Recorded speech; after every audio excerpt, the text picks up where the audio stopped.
Hey, what's up, guys? So, the Battle for Lordaeron went live on US servers today, and we had not one, not two, but 3 cinematics released for the fight.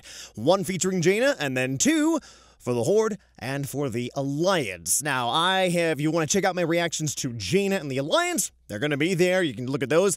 But now we're focusing on the Horde cinematic from the Battle for Lordaeron. Let's go.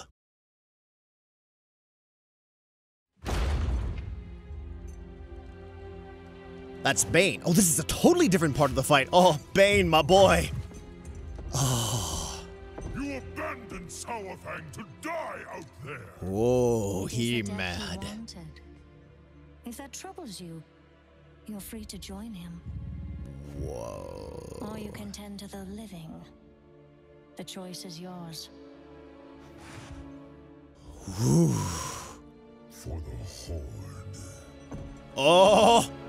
The undertones are not lost on me. You know what must be done.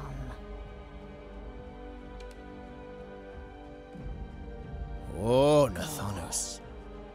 My champion.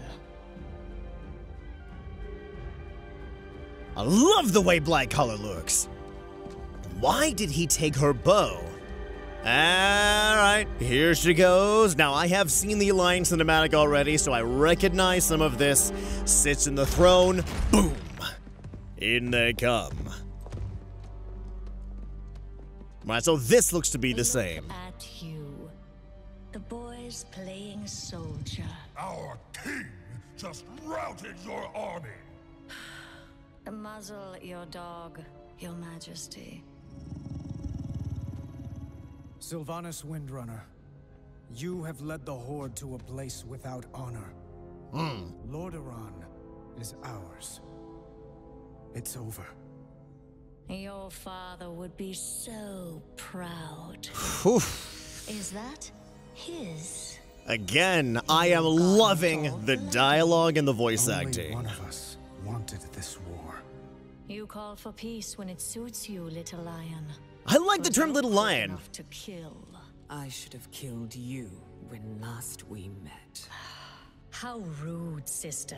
You're a guest in my home. I really want to see more of Illyria.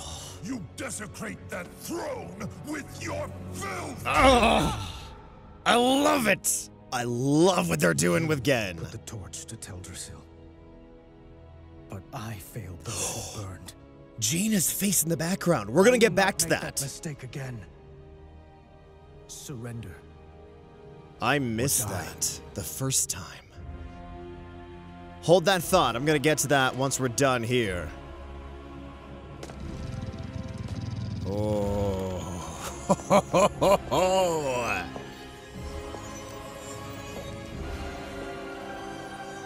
The meeting of the leaders. I love it. Wait, so was that Nathanos moving? Wait. You've won. Nothing.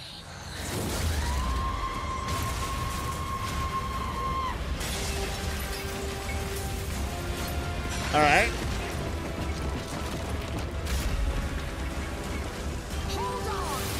And there's Jaina. Everybody go! Ah, the Horde side of the ship.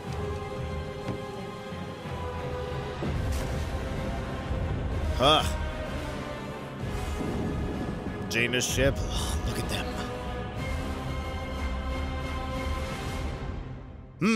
And slightly different ending shots there between the Horde and the Alliance over there. Now, again, you guys might have picked up on this. I have already watched the Alliance side, and like what happened with the Broken Shore, you had 2 different perspectives, Horde and Alliance, but the main chunk of the middle was the same. Pretty much the exact same thing here. So, if you guys want to look at with one exception, there is one thing in the main confrontation that I want to address. Jaina's face. I'll get back to that in a bit. By and large, if you guys want to see my main analysis of the in-betweens happening, that confrontation between Sylvanas and then Anduin, Jaina, Illyria, and Gen, you can watch my Alliance reaction video. You'll get that there. Here, I'm really going to focus on the beginning. There's a couple things at the end. So let's take a look. So, before the whole thing, Bane. All right, can I just, full disclosure, I am on Team Bane. In this whole War Chief debate, you know, right now, we have Sylvanas, but the two front runners as far as Horde War Chief go between Saurfang and Bane.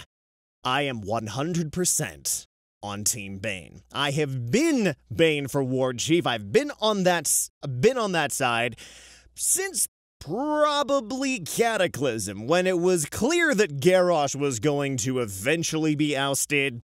I was on Bane for War Chief. I was quite happy with Vol'jin. At the time, I do think Vol'jin made a lot more sense as War Chief than Bane did, but anyway, regardless. So, I love Bane. I want more of this dude. Real talk, I want to see Bane in a fully fleshed out cinematic. I mean, I love him here, but man, I would kill to see my boy in a big one. You abandoned Saurfang to die out there. It is the death he wanted. If that troubles you, you're free to join him. Yeah, you know, looking at this, I can understand. I'm beginning to see more of it. Sylvanas really is being shoehorned into this cold, calculating villain. And yes, she's always been cold and calculating. I suppose I'm struggling to put my finger on exactly what is different. It does feel different. There's no more room left for nuance. Really, with Sylvanas, it's not that the coldness doesn't fit with her character. It does. There's three different things going on with Sylvanas. Before we get to Bane, let's go with Sylvanas. There's three different things I'm seeing with Sylvanas. So let's separate that out. First of all, the voice acting. Oh, the voice acting for Sylvanas is superb. Superb. Love it. Just listening to her, even if we're, you know, disagree with where she's going with the story, the voice acting is tremendous. I'm gonna love just listening to Sylvanas. Anytime she speaks, it's gonna be amazing. I love the voice acting they're doing for her. So, voice acting. Let's get that out of the way. No complaints whatsoever. Incredible. Absolutely immaculate. The dialogue is more on the diabolical cold side. Very detached. I mean, sociopathic is the word that comes to mind, clearly. The thing about the dialogue, I love the way it's being written. Okay, let's quickly put aside what she's actually saying. There's what she's saying and what that means for her character, and the craft of the dialogue. And I have to give the crafting of the dialogue a huge thumbs up. It's very well written, in my opinion, in terms of how the lines are constructed, how she's saying them. I love it. I love the language. Now, as far as the content, all right, so as far as what the lines mean for her character and development, her... what's even the word? I don't know. Like, the direction for her character, is ethos the right word? I don't know. It's a Latin word, so it sounds cool, but, or Greek, one of the two. Anyway, it's non-English. It's a big meta word. So, yeah, yeah. I don't know. I'm struggling to come up with, like, what exactly the problem is, and maybe it is a bit one-dimensional. I think she's compelling as far as she's becoming a compelling villain. You always need compelling villains. One of the things I really like about Sylvanas, or have really liked about this, is she has made big, bold moves at the beginning. And to a degree, again, there's argument to be here, in my opinion, to a degree, because she is acting so brazenly. Maybe put it this way. The opening of BFA and the actions of Sylvanas are anything but tepid. Okay? Even if we disagree with the way her character is being handled and the way the story is going, you cannot argue that this is a tepid start to the expansion. It hasn't been.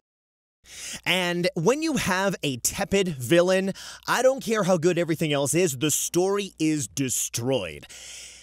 If you're trying to build faction conflict on tepid leaders, tepid actions, tepid distinctions between good and evil, insert morally gray comment here somewhere, when you have that, the conflict isn't good, the conflict isn't compelling. And at the very least, what I like is the fact that the actions of Sylvanas, they are not tepid, and so the conflict between the forces of the Horde and the Alliance, or more specifically, let's actually break this down, because in reality, this is not a conflict between Horde and Alliance on this scale. And in these cinematics, it brings us out. This is not a conflict between Horde and Alliance. This is a conflict between Sylvanas and Anduin. This is a conflict between Sylvanas and Gen, and what we see right here is a conflict between Sylvanas and my boy Bane. If you break it down to a character level, the fact that the conflict between the characters is pretty strong because of the strong move that Sylvanas had with the burning of Teldrassil, I think you can make an argument that there is a lot of room for conflict. Would I have liked to see this conflict in a way that did not come at the expense of nuance for Sylvanas' character? Yes, I absolutely would. I would also agree with that Sylvanas is not the most, shall we say, in-depth villain, well, I was about to say villain. No, it's out there. It's out there. I think villain is absolutely the appropriate word. Would I like to see more depth of Sylvanas? Yes. As I said in her Warbringer, in my reaction to her Warbringer, do I want to see more depth of Sylvanas? Yes. Does it feel like we're gonna get that? I'll be honest, no. But do I do I love what I'm seeing in the other characters that respond to her? Yes. I'm gonna leave it there. I love what I'm seeing in the character development. And I like how bold and brazen Sylvanas has been. The conflict is very real. I'm not sure where they're going to take Sylvanas from here. I don't know. Outside of Sylvanas, the character development, in my opinion, has been very good. And let's remember, we're in Chapter 1. This is we're in the prequel for BFA, right? The prequel. The prologue. Words, Codex. The prologue. There's a lot of story left to be told. Or you can tend to the living. The choice is yours. See, it's not out of character, but... For the Horde. Alright, so that whole thing, back in my Alliance video, I talked about the animation for Gen and how his voice acting and animation was so good. I've gotta give it to Bane big here. The subtlety If that troubles you, you're free to join in his animation and voice acting. Let's actually go back for even further.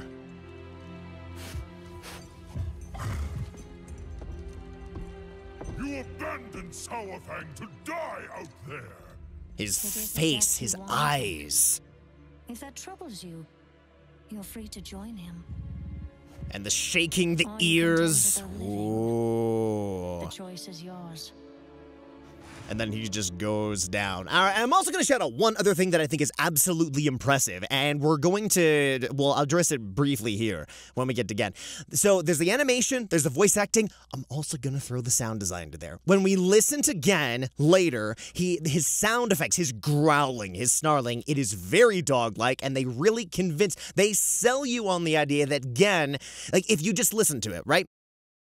With some of these characters, if you just listen to them, you wouldn't know what they were. Obviously, there's a little bit of work going on with Sylvanas, so it's clear that she's not just a human, but you really can't tell. When you listen to Gen, if you just watched this without the visuals, if you'd listen to Gen, you'd know he's a wolf man. You'd know he's a worgen. And you listen to Bane, the sounds, the snorts, like, listen to this. He sounds like a Tauren. That is very well done. To die out there. It is the death he wanted. If that troubles you, you're free to join him. Or you can tend to the living. The choice is yours. It's this attention to detail that I think Blizzard has done For the Horde. a very good job. Oh, in his voice, the undertones, the rebellion in his voice. You know. Now, one thing I'm gonna call out here, I have not read Before the Storm yet. I promise, guys, I'm going to read it before we actually start in BFA officially next week.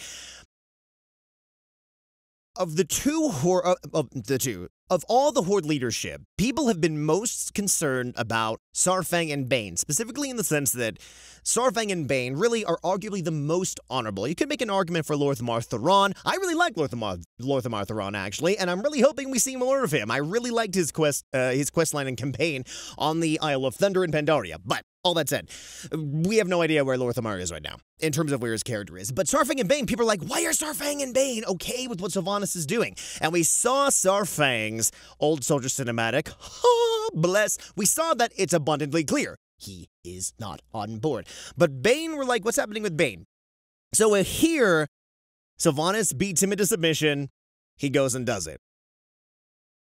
From what I understand, it isn't just that Bane is going along. He's trapped. So back before, it's been long established that Anduin and Bane, as in the previous books, had a connection. They talked, they shared visions of peace between the Horde and the Alliance. They went back and forth. It was more of a back channel thing. Nobody on either side really knew they were speaking to each other.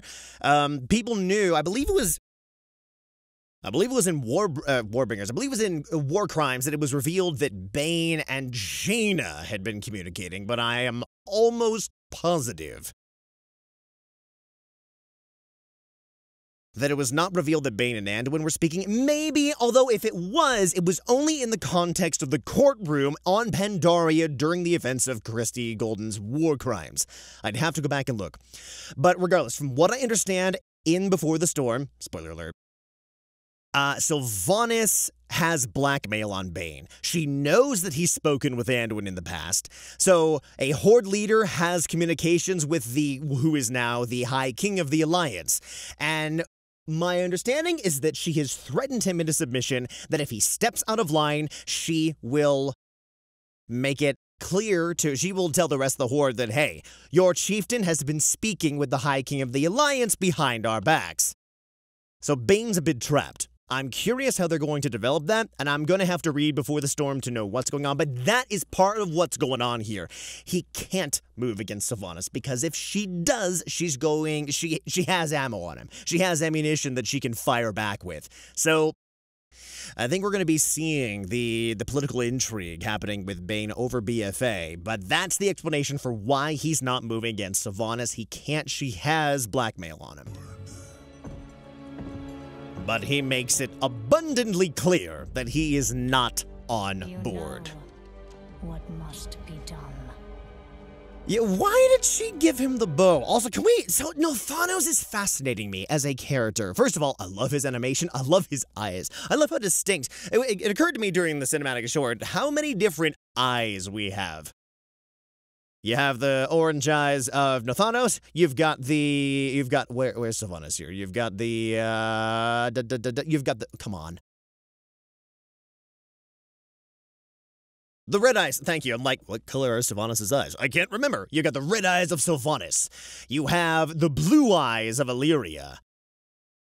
And then, of course, you have the golden eyes of Gan. Oh, Jaina. Okay, we're going to get back to this in a minute. So anyway, let's just back up for a bit here. Why he had to take her bow, I'm not sure. It's a bit of a interesting... I was looking for a payoff there, and I couldn't see it. But what I was saying about Thanos, it seems every indication they've given about Thanos is he is very cold, very sociopathic, and indisputably loyal to Sylvanas.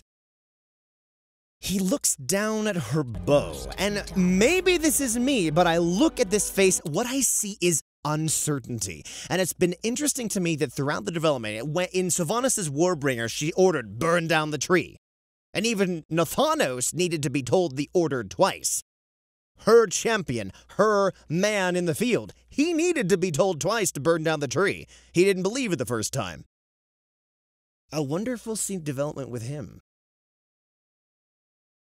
Because either he's just very... And I'm not sure if he's uncertain what he'd be uncertain to. Is it the order he's being given? Is it that they're losing Undercity? I wonder if they're going to be giving Nathanos depth. I would love to see the depth with Nathanos. Now, it would have to be a much more of an inner monologue. Nathanos' inner monologue is fascinating to me. Like, what is he thinking in this moment? I want to see this furthered. I mean, she has to bring his attention. Go. Of course, My then he does it. champion. Without hesitation. Yeah, but Nathanos, I'm curious, why did she give him the bow? Why did she need to not have it? Yeah, I got nothing. And boom, here we go. All right. The Boy King. Look at you. The Oh, boys again, looks so playing good. I soldier. love it. King just Oh, see, here we're talking about again? The sound effects? The boys playing Listen again. soldier. our king just routed your army. Muzzle your dog, Your Majesty. Sylvanas Windrunner. Also the ears as well. The amount of the information that we get from seeing, the emotional information we get from watching the ears. The non-human aspects. In the character creation, we saw that with Bane, we're seeing it with Gen. I love it. It's attention to detail that is really adding to the characters and to the You have scene. led the Horde to a place without honor. Lordaeron is ours. I want to say that line is going back to, is a throwback to Varian's warning to Vol'jin at the end of Siege of Orgrimmar, if your Horde acts without honor, we will end you. A scene that Anduin was present for, by the way, so I'm sure that that's what's going through his head. Actually, I think all three of them were. Well, all three of them. 3 of the 4. Illyria wasn't, she was off-world. But Anduin, Gen, and Jaina were present for that. Was Gen present? I don't remember, but at the very least, Anduin and Jaina were. It's over. Your father would be so proud. Oh, boy. Is that? I think maybe that's one of the things. Like, why is she just mocking him here? Like, why? What's the motivation? His. You've gotten it all bloody. Only one of us wanted this war. Though at the same time, I do have to appreciate that we're being reminded of the events of Legion very distinctly. That's good. I like that. You call for peace when it suits you, little lion. I like that term, Little Lion. I haven't read Before the Storm, so I don't know if she calls Anduin that at all. But, anyway. But you're quick enough to kill. See, okay, is Sylvanas right? Yes. But, like, what has, so here's the thing. What has Anduin done to deserve that cynicism? He hasn't yet. Sure, okay, but you call for peace when it suits you. What has Anduin done? Like, Sylvanas, okay, here's the thing. Sylvanas is so unbelievably disingenuous here, all right? Now, let's say that Anduin had actually committed some sort of war crime as High King against the Horde. Then her line would have impact. But the thing is, her mockery just has empty words at this point. And maybe that's partly why I'm not fully buying the actions of Sylvanas, is she makes excuses for her actions. She comes up with reasons. Why does she distrust Anduin? Oh, because you call for peace when it suits you. When has Anduin done that? Like, at what point? It just rings so disingenuous at this point. She's accusing the Alliance and Anduin of things they clearly haven't done. And yes, you can make the argument, and I believe the novellas touch on this because there's this back and forth between Sylvanas and Saurfang where it's like, well, okay, will the peace, what is it? Sylvanas says to Saurfang, oh, do you think peace will last for 1 year? Yes. 5 years? 50? So, I mean, okay, sure, you can make an argument that if you want eternal peace, well, we're at peace right now, but we won't be in 5 years, so why not just end the threat?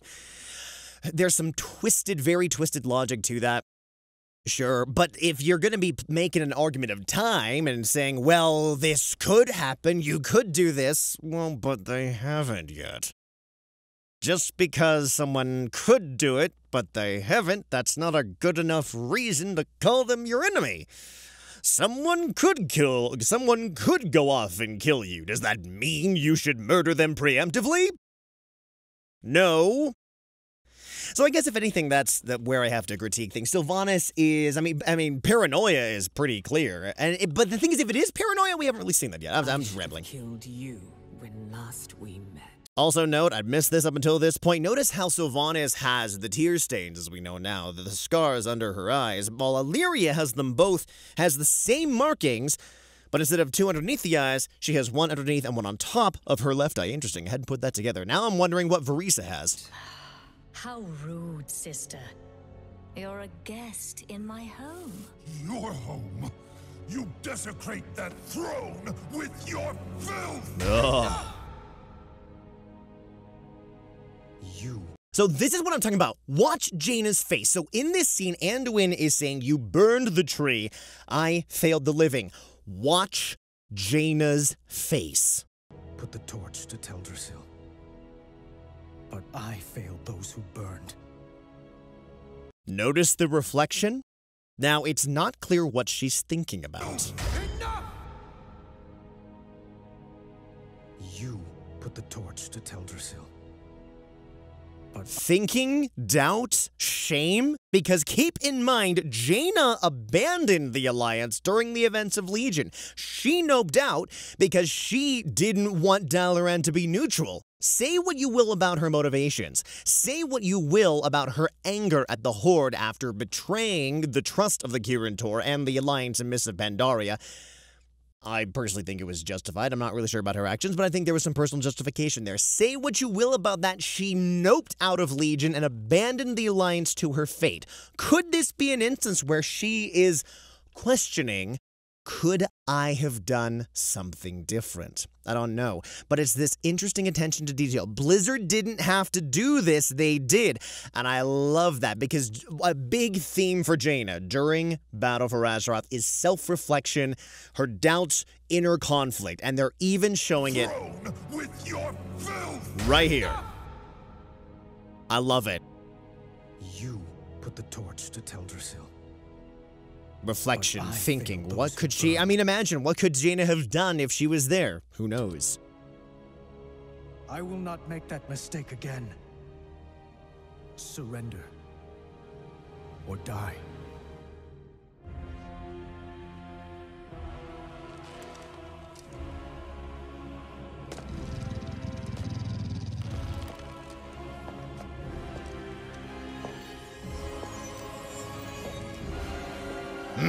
I love this. Again, to me, that scene references Siege of Orgrimmar, where Varian approaches Vol'jin. You've won nothing.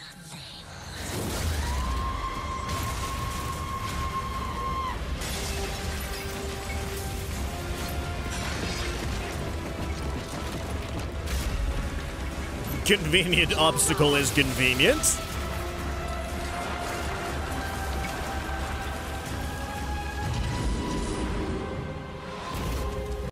Look at Bane. Bane is mad.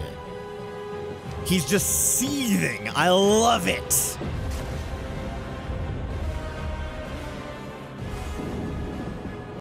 Now, this is different because, again, although what's interesting is it kind of reminds me of a little bit of during the events of Legion, maybe I'm just stretching here, where you had... This kind of reminds me of when Gen is looking over the railings and he's just in anguish at Varian's death, and now they're staring across the way at Sylvanas.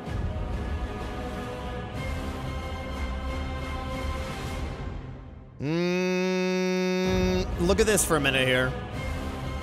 Actually, 2 less things over here. Look at the expressions on the faces. Gen, angry. Anduin, angry. Illyria, angry. Jaina... pensive? Worried? Surprisingly, out of all the characters, Jaina was the most calm and collected out of all of them. Kind of surprisingly. Wonder where that was. But clearly, it's to me, based on the attention to detail they gave her character, clearly deliberate. But she seems pensive or worried to me more than anything. And then, of course, actually, I'm going to back up a little bit further. Look at them. So, Nathanos, he's cool. Lorthamon is just very cool. Bane is mad. What are they going to do with Bane? I'm looking forward to it. And then back over here, Sylvanas' face. Like, that's not a diabolical smile. It's the face that I would expect from someone. See if I can get the last frame here. It's the face I'd expect of someone who is grimly satisfied but took a blow. She's not completely pleased with how things turned out. I mean, her motivation for starting this war was to inflict a wound so grievous that the Alliance would lose all hope, and she's clearly failed, so I don't know. Interesting. Again, looking at this and having seen all of the cinematics, what I'm loving about this is the attention to detail, the subtlety in the writing, in the facial animations, and in the voice acting. And again, by writing, specifically talking about not necessarily the characters, yes, but the crafting of the dialogue and how it's being put together. I really like that. I have to believe this is Christy Golden's work, or that she is part of the team. It isn't just her. There's a lot of other incredible people working at Blizzard that put these things together. It's not just Christy Golden by any stretch, but I feel like I see her fingerprints all over this work, and I love it. I love how we're getting very in-depth character analyses. Well, there's more focus on the characters as opposed to the big meta-narrative. Like, Legion was all about the Legion is here, Sargeras. I mean, you had, and that's been the case in a while for Warcraft, right? With the Burning Crusade, Illidan and the Legion. For Wrath of the Lich King is here. For Cataclysm, the Dragons and Deathwing. And then, if we're bringing it down from that to a emphasis on the characters, I am gonna be a huge fan. That's me out. I've spent way too much time going on about this, but I love it. There's a lot to digest here. Enjoy playing on this last week before BFA launch. I'm getting really excited, and there's going to be a lot more of this coming. This is the prelude. This is the opening act, and if Blizzard has given us this, we've already had cinematic treat after cinematic treat. I love it. I want more of it. See you guys around. I'll catch you in the next one.